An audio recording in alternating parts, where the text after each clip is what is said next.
Hello friend, જય શ્રી કૃષ્ણ। તમારું સ્વાગત કરું છું કાજલના રસોઈ ઘરમાં। તો આજે આપણે બનાવવાના છીએ ખૂબ જ હેલ્ધી એવી સુખડી। તો વિડીયોમાં એન્ડ સુધી બન્યા રહેજો અને જો મારી ચેનલમાં નવા હોય તો ચેનલને સબસ્ક્રાઈબ કરીને બાજુમાં રહેલું બેલ આઇકન દબાવવાનું ભૂલશો નહીં।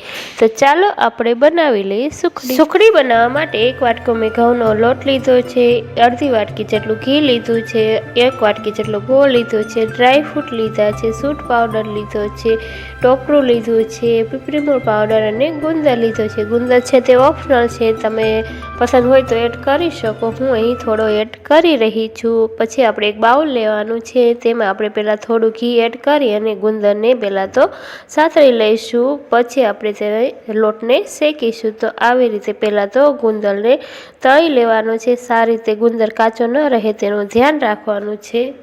ગુંદરનો ટેસ્ટ સુખડીમાં બહુ જ સરસ આવતો હોય છે। જો ઘણાને પસંદ હોય તો ગુંદર એડ કરવાનું, હું અહીં થોડો ગુંદર એડ કરી રહી છું। ગુંદરને તળતી વખતે ધ્યાન રાખવાનું અંદરથી કાચો ન રહે એ માટે સારી રીતે પહેલાં તો એને તળી લેવાનું છે।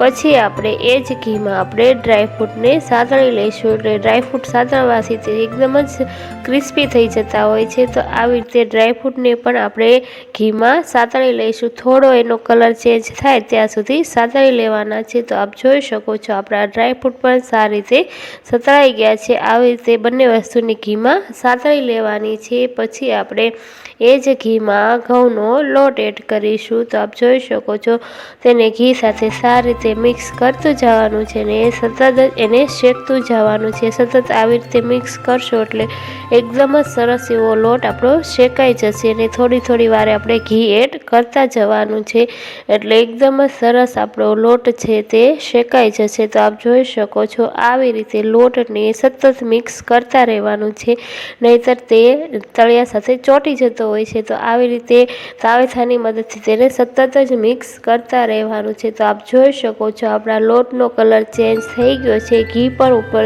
છૂટું પડી ગયું છે। આવી રીતે લોટને સારી રીતે શેકી લેવાનો છે। તો આપ જોઈ શકો છો આપણો સુખડી માટેનો લોટ શેકાઈ ગયો છે। પછી આપણે તેમાં સૂંઠ પાવડર, પીપળી મૂળ પાવડર એડ કરી અને તેને સારી રીતે મિક્સ કરીશું।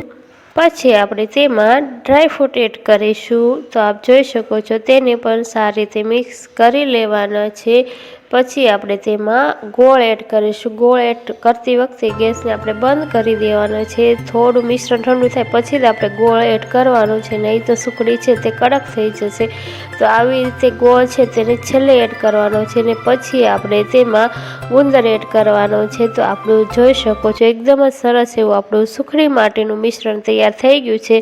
હવે આપણે તેને એક ડીશમાં કાઢી લઈએ। તો આપ જોઈ શકો છો એકદમ જ સરસ એવી સુખડી માટેનું મિશ્રણ તૈયાર થઈ ગયું છે, તેને આવી રીતે તાવેથાની મદદથી આવી રીતે દબાવી દેવાનું છે।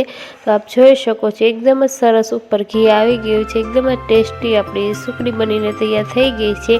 પછી આપણે તેને આવી રીતે વાટકીની મદદથી એકદમ જ પ્રેસ કરી દેવાનું છે। તો આપ જોઈ શકો છો એકદમ જ સરસ લાગી રહ્યું છે। પછી આપણે ઉપરથી તેમાં ડ્રાયફ્રૂટ એડ કરીશું, પછી આપણે સળીવાળું ટોપરું એડ કરીશું અને પમ્પકિન સીડ્સ એડ કરીશું। તેને પણ આવી રીતે થોડી વાર ચમચાની મદદથી દબાવી દેવાના છે અને પછી આપણે સુખડીના આવી રીતે ટુકડા કરી લેવાના છે। તો આપ જોઈ શકો છો કેટલી સરસ એવી આપણી સુખડી બનીને તૈયાર થઈ ગઈ છે, ખાવામાં પણ એટલી જ ટેસ્ટી લાગે છે। તો આપ જોઈ શકો છો એકદમ જ આસાનીથી તેના પીસીસ થઈ રહ્યા છે, એકદમ જ સોફ્ટ એવી આપણી સુખડી બનીને તૈયાર થઈ ગઈ છે। તમે પણ આ રેસીપી ચોક્કસથી ટ્રાય કરજો, ખાવામાં પણ એટલી જ ટેસ્ટી અને હેલ્ધી લાગે છે। તો આપ જોઈ શકો છો કેટલી સરસ સુખડી બનીને તૈયાર થઈ ગઈ છે।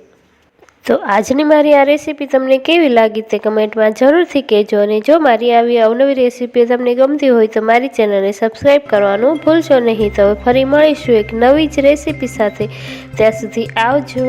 Thanks for watching.